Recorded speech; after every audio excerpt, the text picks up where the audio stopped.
Friday. Welcome to this edition of Homegrown. Hey, Lynn, how are you doing? I'm doing good, Ramon. How are you? I'm hanging in there. Uh, like I say, the roller coaster just keeps on going. Oh, roller coaster. Mine's more like a float trip. We don't go out. So today we went out and picked up our groceries, and I did a curbside pickup at B&C. And but we haven't been out all week. I don't go out. I do curbside pickup. So yeah, mid-March and we started this. So I can't believe I've become a hermit. Yeah, it's just hard to even remember a week ago, more or less, how many 4 or 5 months ago, because we started Yeah, this right at the very beginning. We were kind of right. kind of Yeah, you reached ahead out of to the me. curve. And then, Yeah. but I've been going grocery shopping. I don't put myself in a situation where if it feels uncomfortable, it's like forget it. Like I've gone to B&C You're not before. old either. I'm up there. I'm up there. Yep. Anyway, gardening. Yeah. So let's talk about gardening. I don't know about you, but my garden went, or well, it's not my garden. It's my daughter's garden, but it went crazy. Holy moly.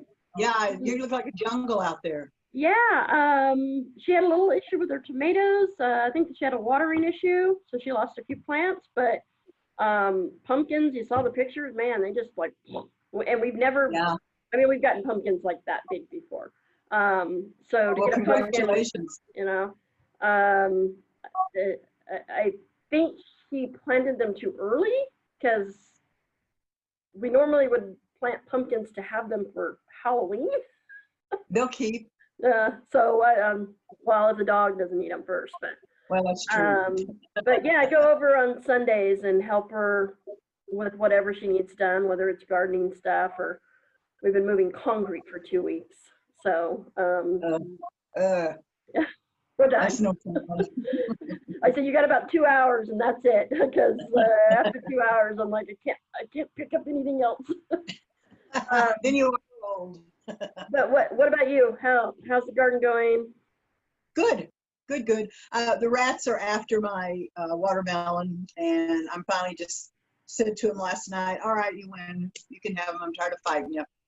Yeah, they've gotten to be, about that big around and just starting to get the nice little veining on them. They're those little personal size, they get about that big. Yeah. And they're about like that. And this morning I went out to check on them, and yeah, they're nibbling on them. And I'm like, you know what? It's so different for me gardening this year because of no fair. I do a lot of my flowers. I do a lot of flower arranging, and I grow the flowers, and I'll start in the springtime thinking about what I want and color combinations and growing those and all of that. This year's been just kind of like, I didn't do that second deadheading so I could get a real big flush right about now. Right. So yeah, sad, makes me sad, but. Did you grow cukes did you pickle or can your Oh yeah, in fact I've got all these little about that big. I'm going to make cornichons, the little nice. tiny.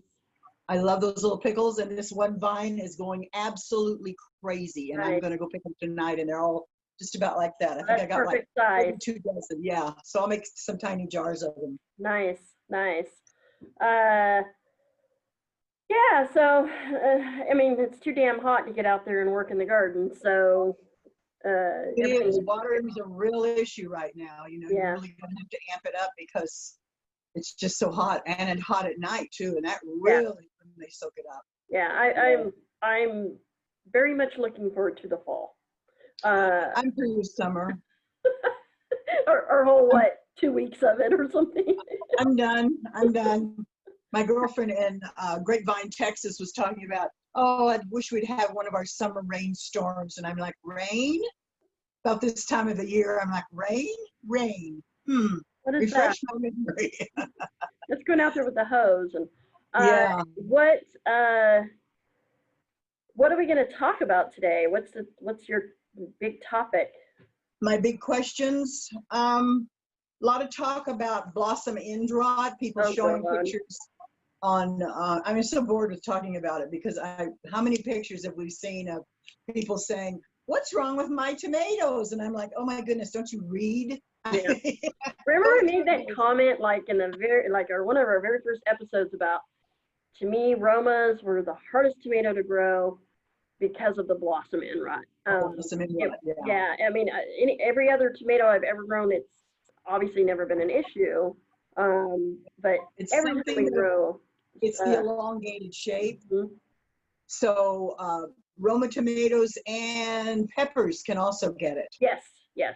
But aren't peppers mostly because of, I mean, watering plays a role in it, but heat, I think, doesn't heat play a lot of role too in the rot on the peppers? Sun scald can. Well, the scald, okay. And they sort of look alike, don't they? No, sun scald will be on an outward facing wall, you know, and then blistered here. And blossom end rot is always on the very bottom. Okay. And it's a calcium issue, but putting more calcium in the soil doesn't really remedy it because it's a watering issue ultimately. Right. UC Davis did a huge study on this about 5 years ago. I tried to find my papers, but I can regurgitate it anyway.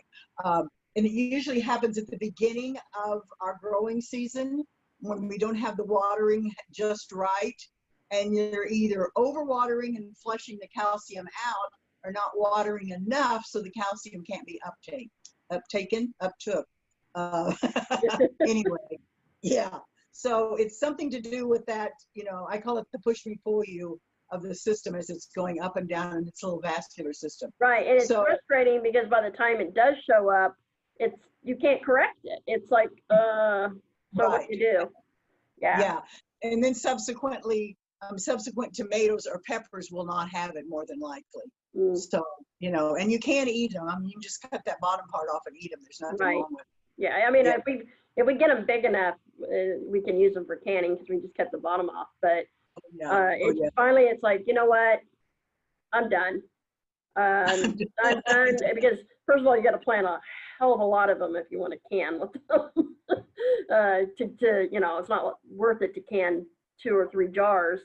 So you got to plant a lot of them, and then when you know a good majority of them end up with blossom end rot, it's just very, very frustrating. And I think we've had our garden, probably at least like 5 years because the tomatoes were the first thing we planted, and we've done Romas and San Marinos every single year for 5 years, and every single year, I mean, we might get 2 or 3, and that's it. Everything else is blossom end rot. My tomatoes are usually experiments of varieties that I've never grown before. And then I'll go to Starbright Acres and buy a couple of lugs of tomatoes too. Exactly. It's so lot less frustrating. Oh, it is. Now, Carrie, I had a huge garden and I grew them all myself. Yeah. But that was different because I had like a 1/4 acre vegetable garden. Yeah. So now, cherry tomatoes, on the other hand, holy moly. Oh yeah, they're candy. I mean, I think one year we planted 10 cherry tomato plants for like 2 people. Oh, jeez. Well, you know what a girlfriend of mine does? She freezes them on a cookie sheet and then throws them in a Ziploc bag. And then she makes pasta sauce out of those all winter long. Yeah, she's a really interesting woman. She has a blog called 1840 Farm. She lives in New Hampshire. Oh, nice.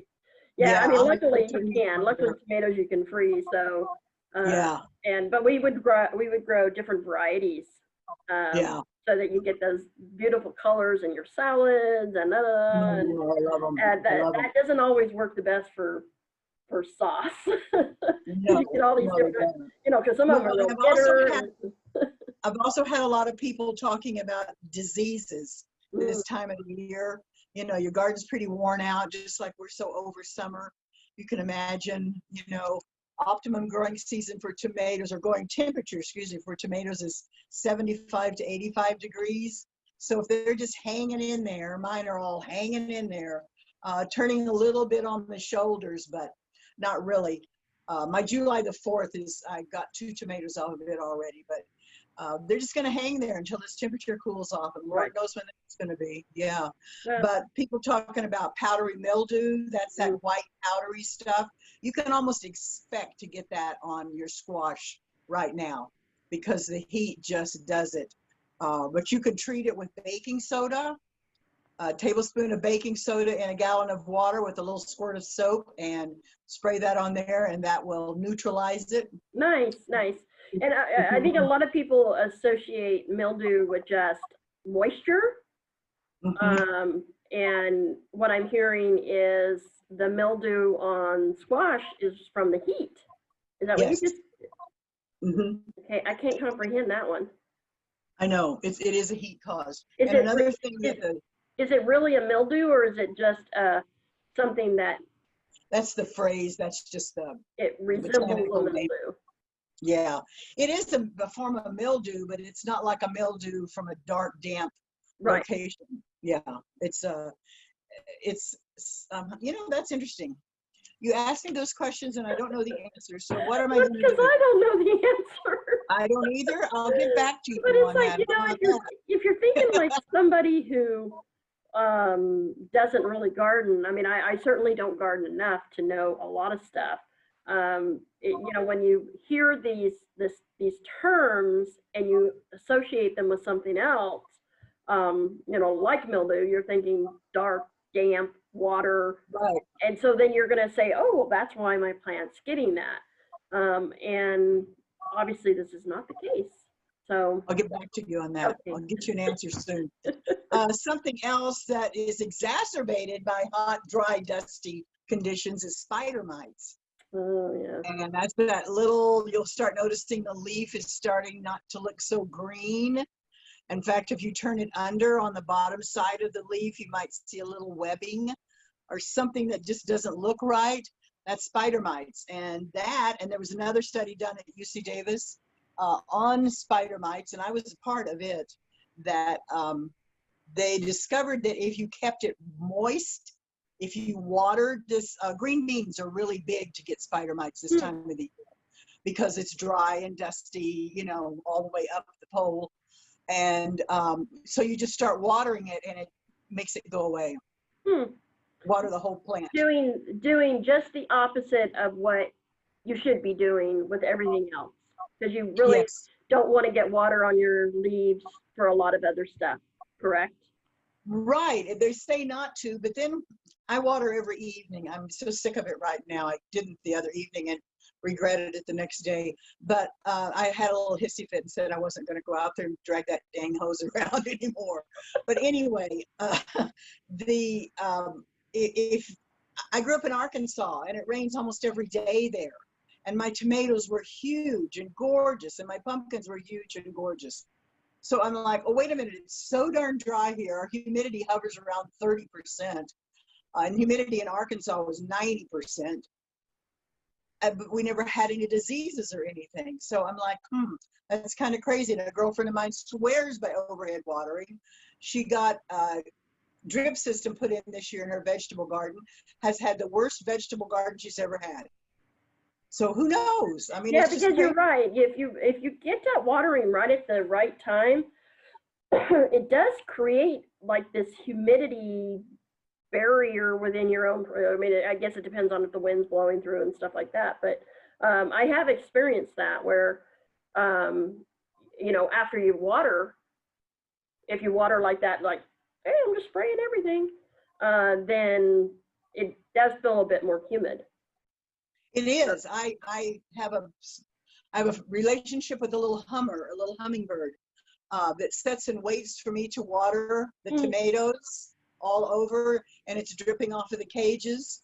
And the little thing will fly onto the top of one of the cages where there's a drop, and you will see him suck up that drop. And then he'll fly to another one. And then he flies in between all of those wet leaves and comes out just sopping wet. It's the cutest thing. I love it every evening. Yeah, that's the fun thing about gardening, you know, that you're outside and all of that.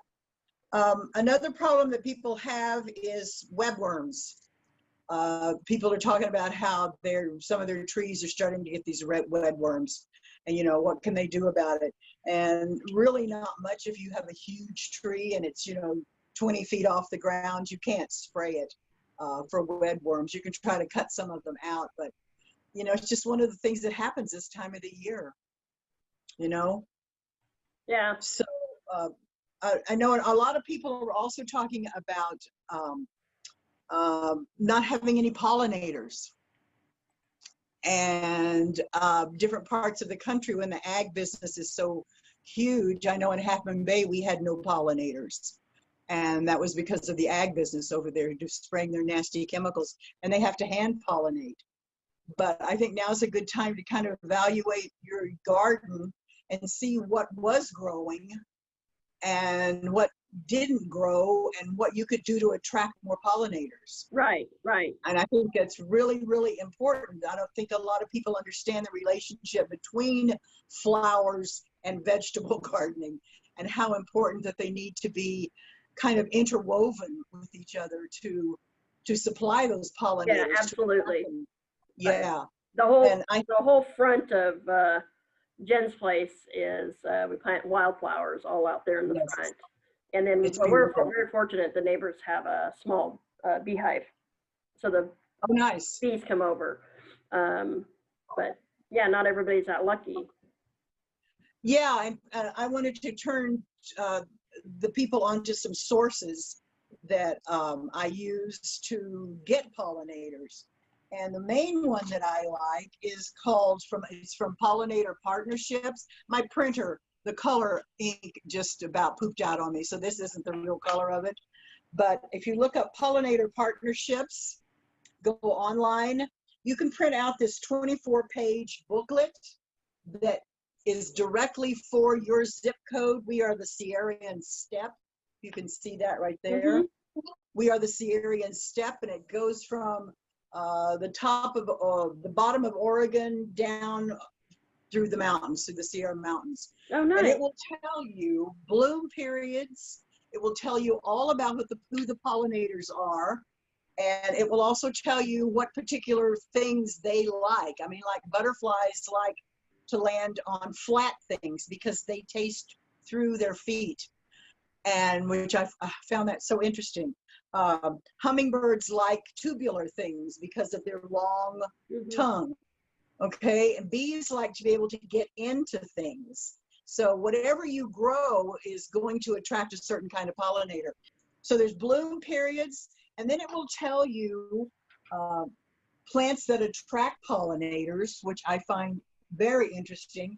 And then it will give you a guide so that you could have something blooming every month in your yard throughout the year. Oh, nice. Does it highlight local plants or like a natural plant from the native area? Plants? Native yeah. plants. Oh, yeah. They focus on native plants. Nice. The theory is that the native pollinators prefer native plants, of course. Although there is some crossover. You know, some of them love Coreopsis, which is not a native to here. But yeah, this tells you all of that. It's just a wealth of information. Gives you habitat hints. It names the plant and it names what likes it. I mean, like catnip, the bumblebees like it, digger bees, mason bees. Very good. It's just a wealth of information. Yeah, what a resource, because if you're going to plant stuff, you know, try to go as native as you can. Definitely. Save you some headache.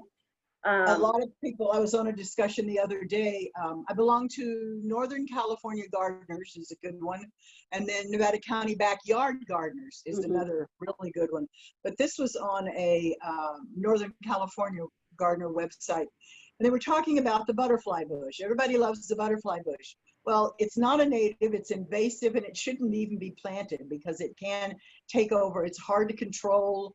You know, there's just so many other alternatives to that. Yeah, we got one many years ago, before we ever became master gardeners. And I think we moved that thing 3 times, but up until the past year, we would always, every year, cut that thing down to like nothing, and then let it grow back. Well, we haven't done that for these past 2 years, and that thing is huge. I bet it's So, like that around the main trunk. pretty dang close. I mean, Yeah, it's, yeah. I mean, it's beautiful. I love the plant. And it does attract the butterflies, but it doesn't benefit them. Not really. And so there's a debate on whether we pull it out or manage it by just Even- cutting. If we cut it back every year, it's a good size. Yeah, yeah, yeah. I had to convince a client once that they needed to be cut back. She's like, no, no, don't cut it. They're just going to get ugly. Just Yeah, gonna because they be get real ugly. long and scraggly and yeah. Yeah, my neighbor across the street, our houses were built in the late 30s, and I think this thing must have been planted then. The trunk is huge, it's just everywhere. Pulling down a fig tree, and yeah, it's a Oh mess. no, ours isn't that big. It's a real mess. So what is on our list of things for, let's just say August, early September, that we should be focused on doing? You mean like this? Cool season vegetables. Cool season vegetables. How about that? That would be it. So are we talking seed starting in the greenhouse or right in the ground? Ah, boy, this time of the year, it's a real issue because the soil is so hot. If you were to plant, let's say arugula right now, it would come up and bolt immediately. Yeah, yeah. So some things that I like to plant in the ground, like arugula or cilantro, I wait until September because it'll pop up real quickly. But direct sow start seeds indoors, boy, you're just about at the end of August is about the last time you can plant. I'm doing my seeds right now. I'm going through them all and throwing some out and all of that sort of stuff. But right now you can still seed directly or start seeds indoors, I'm sorry. Brussels sprouts, cabbage, broccoli, cauliflower, chard, collards, these will all start indoors. Arugula, lettuce, and spinach. Now I start those indoors right about now, but I only let them get morning sun, and then they're shaded the rest of the afternoon. Got it. So are you starting them actually in your house, or are you putting them in the greenhouse and starting them? I won't have them in the greenhouse because my greenhouse right now is probably 140 degrees. Yeah, that's why I was asking. It's like, yeah, no, I have a garden room and I can put them where they get morning sun, and then they're shaded the rest of the time. so for those that don't have a garden room, you're just gonna just wait set till them someplace where they get morning sun. or we wait till September. Or we wait till September. When it yeah. cools off just a tad. Right now, mid-August, you can plant potatoes. You can plant leek. You can plant your onions and shallots. Time to order your garlic. Right now, order your garlic. A little early to put it in. I don't usually put mine in until January, and I don't usually start my onions, but I'm going to start some this early this time. We're really fortunate because we have a planting season like right now and then again in January. If we don't have a really cold spell, that's a really good time to start. So just, pardon me? I'm going to interrupt you. So just onions and shallots can go in the ground right now. Yes. Probably wait until, how late would you wait to put garlic in the ground? I usually put it in January, but I've actually got some ordered right now that I'm going to plant in the next week or so. Okay. And just see what happens. Yeah, because I'm pretty sure we always plant our garlic towards the end of summer, early fall, right in that period. And then we mulch it really good over the winter. We put a lot of straw on it and just cover it up and just kind of almost leave it alone. And we get a nice harvest. I don't know about you, but I, for one, I don't want to be out in the garden gardening in January. Oh, some days I like it. Yeah. Some days when the sun's shining. Yeah, some days, but. Well, remember I used to work in a garden center and I was outside all the time. I've become a hothouse flower now. I'll go out in the morning and I'm like, ooh. I look at the thermometer and it's like 88 and I'm like, oh, it's hot out here. I'm going in. Look at these nails. I mean, these are COVID nails. Is that all? Oh, look at that. You have fingernails. I broke that one, so they're all coming off, but oh my God.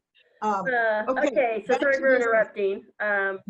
Beets, turnips, carrots are to be planted right now. Okay. Hold off on your radishes until September, till it gets a little cooler. And I'm going to plant my garlic the 1st of September, is what it's suggesting here. And this little planting guide is from Master Gardeners, Placer County. And it has cool season on one side and warm season on the other side. And that's exactly what I'm reading from. And it's really cool because it tells you when to plant and when to harvest. So many people don't know when to harvest. Is my melon ripe yet? How do I know when my melon is ripe? How do I know when my potatoes are ready?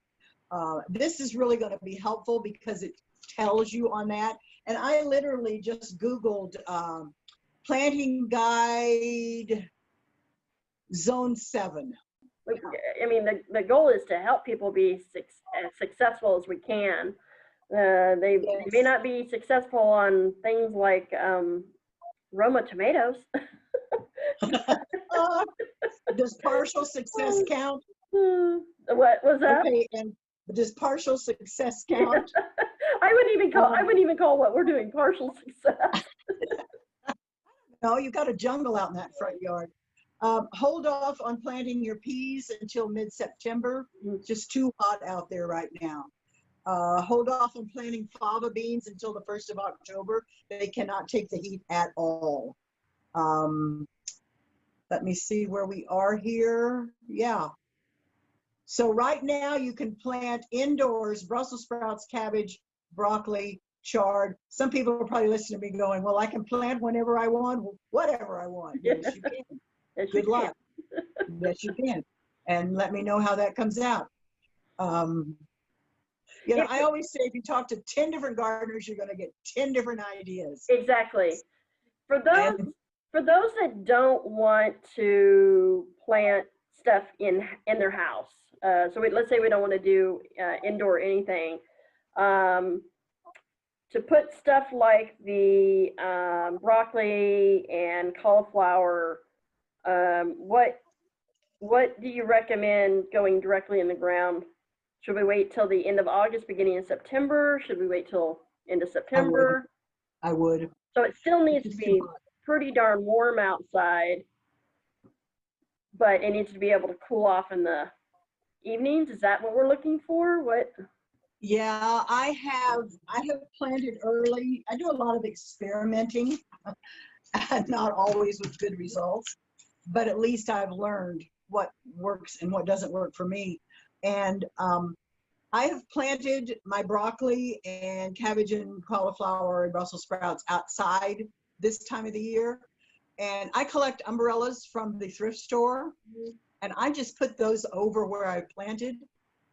Or you can get, the garden centers usually have shade cloth. Right. Get a piece of shade cloth and just shade it so it's not getting direct sun on it. That's kind of where I was going, is like, okay, the heat's there to, help it, help the seed grow, but then as soon as it comes out of the ground, it's going to get fried. So what do we need? Well, the soil is also too hot in some cases. That's why arugula would bolt immediately. Soil temperature is really key in germination. If it's too hot, they won't germinate. It just kills them. And if it's too cold, I mean, like green beans, you can't start in the wintertime. But if it's as hot as it is right now, soil temperature 6 inches down is about 65 degrees, and that's typically what it stays. Got it. But you're planting seeds, like an inch down, so they're right on the top there. So to counterbalance the heat, you're just going to need to have more water. Got it. And shade. Some shade. Yeah, got it. And shade. Yeah. Got it. Yeah. Try it. Yeah, Let's see last year we didn't plant much of a winter garden. We just did a cover crop in a lot and mulch to keep the weeds down. But cover crop, that's a good topic to talk about. I could go on for days about cover crops. It's so easy. I mean, you throw the stuff out there and then you walk away. You forget about it. I like cool season gardening. Like I said, I don't mind going out in the garden if it's not raining in January, and I love all the seasons of the garden. But It's very lazy gardening. There are hardly any insects, no weeds except for spurge, which I just let grow in my garden anyway because it helps choke the other weeds out.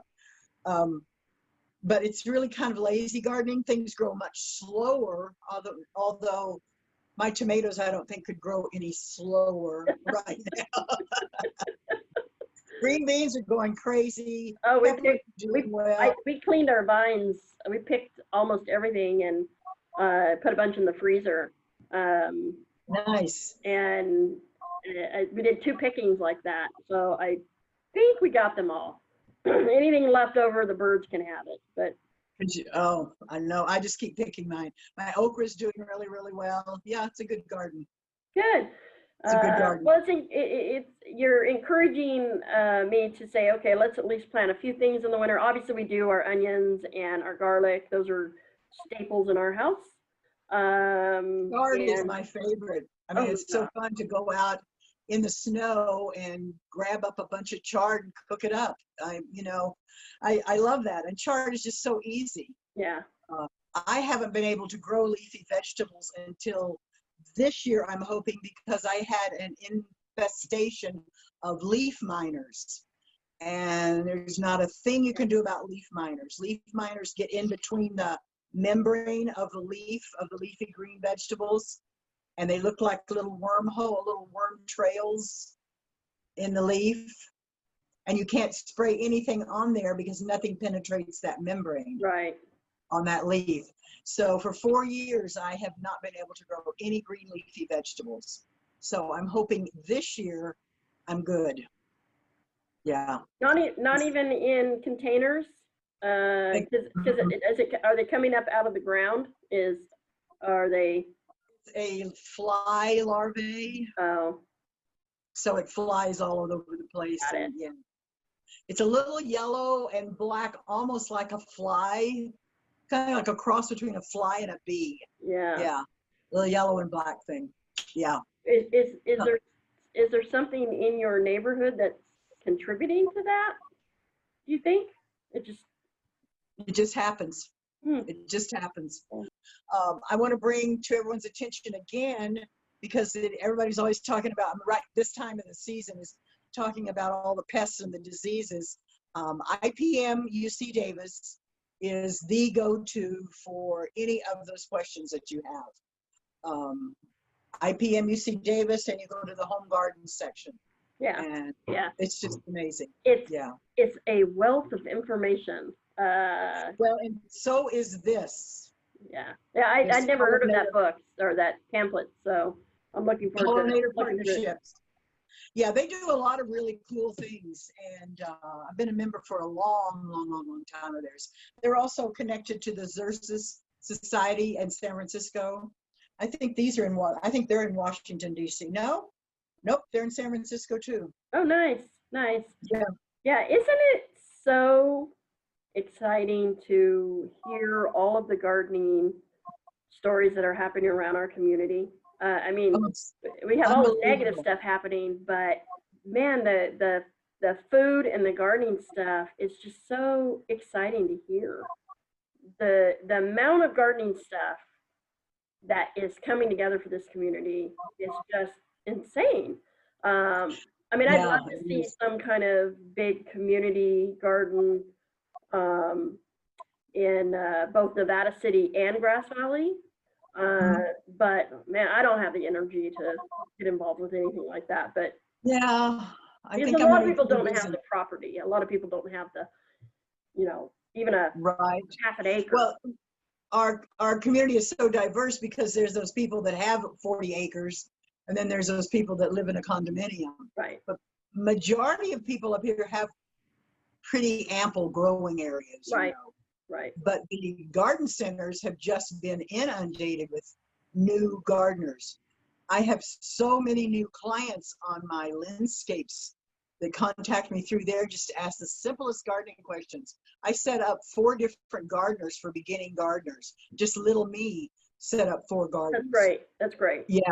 It's kind of fun because they don't know anything about it. and even if they're just successful at getting one thing to grow You know, hopefully it's enough that they go, oh, I'm going to do it again next year.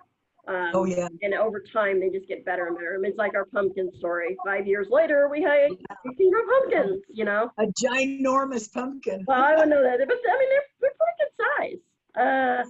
And That's awesome. it's like, okay, some of the other things didn't grow, but that's gardening. So yeah, I just wanted to say that it's really exciting to see all of the gardening stuff happening around our community. I mean, I would imagine this is happening worldwide. It is. In the midst of all of this negative stuff. Yes. I mean, getting out there and putting even if it's just an hour or two of hard sweat and labor into making a garden successful, it's just so incredibly rewarding. Yeah, it is. It is. And especially if you're gardening, if you're planning your garden to be more than just a place to grow food, you know, it could be your sanctuary. So It is. A lot of people do other things. Like, for example, we have a little pond in ours. We, you know, have a little sitting area in ours. All that takes hard work to do.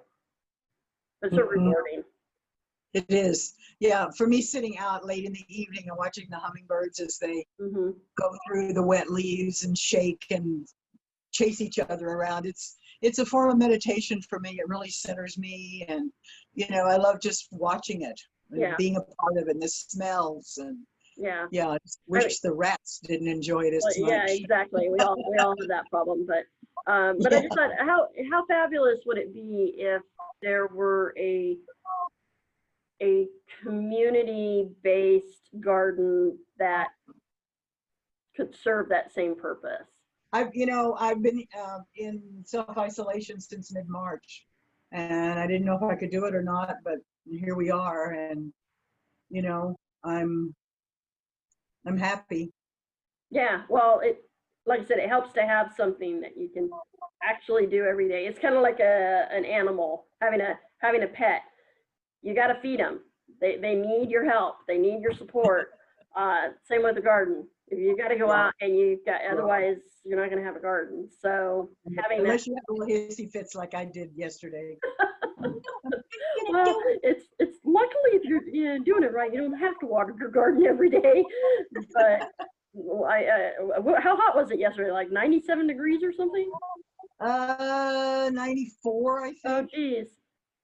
So when it's like that, you probably do need to, and you don't have automatic watering. I hand water everything. Yeah. So you do water every day. I do. Yep. I go out about 6 o'clock and I water. I get tired of it. Right about now, I'm like, yeah. But what are you going to do? It's a nice garden, and I enjoy being out there. Well, Lynn, as always, I just so enjoyed talking to you. I learned so much from you. You know, when you plant a lot of stuff in your yard, it's hard to know exactly what you're supposed to do, when you're supposed to do it. And because we've taken the advice that I've gotten from you over these shows, just these few shows we've done, we've seen a big improvement in our garden. Oh, wow. It's amazing when you do what you're supposed to do, how well it turns out. You know, I hope people out there are finding this information useful. I know I know as a young gardener, sometimes it's helpful just to, here's my question, give me the answer. And it's hard in gardening because we all know what that answer is usually always. It depends. Yes, it depends. So anyway, thank you. We'll probably get together in another few weeks as we start planting, and you know, maybe there's some stuff that's going to come up there. But I am going to get ready to plant onions and shallots, and maybe I think we might even try potatoes again, and then garlic here pretty quick. There's not a whole lot of other stuff we plant over the winter, but cool. Yeah. Thank you, ma'am. And be careful out there. Stay sane. Be safe. Bye-bye. Bye-bye. Happy garden. You too, sweetie.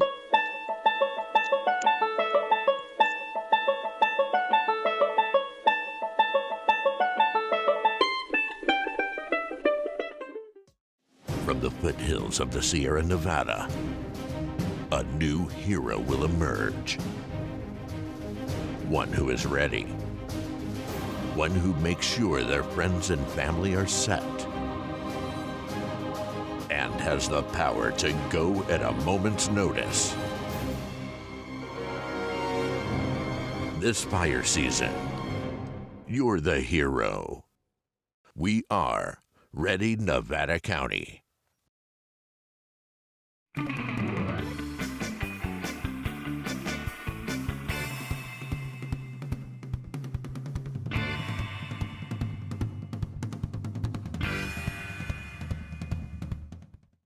Fish in many California water bodies contain mercury at levels that can be harmful to human health if eaten. Mama, what's that sign? Oh, well, it looks like it's about fish in California lakes and reservoirs. So it looks like some fish are high in mercury and some fish are lower in mercury. Oh, here we go. Women 18 to 45 years, so that's me. And then kids, that's you. We can have less than older women and men. So Papa can have more fish than us. What kind of fish can we eat? Well, it looks like we can have more rainbow trout. That must be low in mercury. Oh, but you and I, we can't have any black bass, any carp, or any brown trout. Papa brings us fish. Yeah, he does. We should take a picture of this for him. Oh, and then look, there's a website we can go to for more information. That's good. All right, well, let's see if we can find some fish now. The amount of fish you can safely eat depends on where you fish, what fish you eat, and who you are.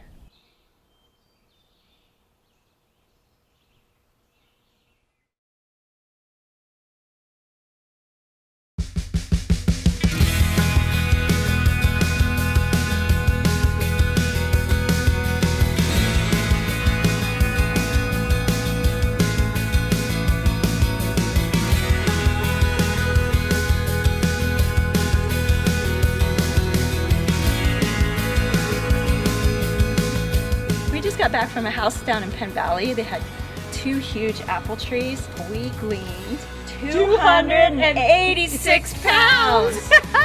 We are at Interfaith Food Ministry. They serve 8,000 clients every single month, and every one of these families can come twice a month and they get a full shopping cart of groceries. I've stood in those lines, and fresh fruit and vegetables especially are amazing. And it's been so much fun. I mean, it's just fun. If you have fruit trees in your home, give Sierra Harvest a call and we will get the volunteers to come and glean for you on a day that works for you. If you want to be a gleaner and be a volunteer, there's also an online application.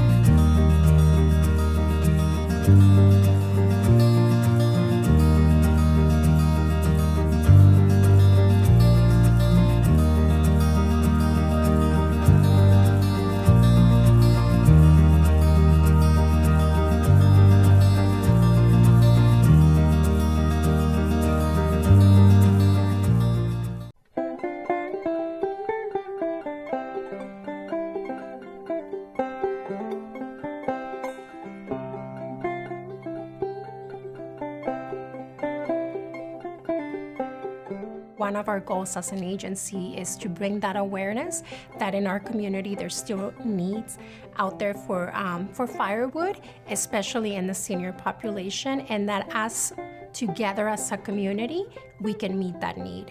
Each year gets a little harder and a little harder, but just seeing this, I feel like one of the lucky ones.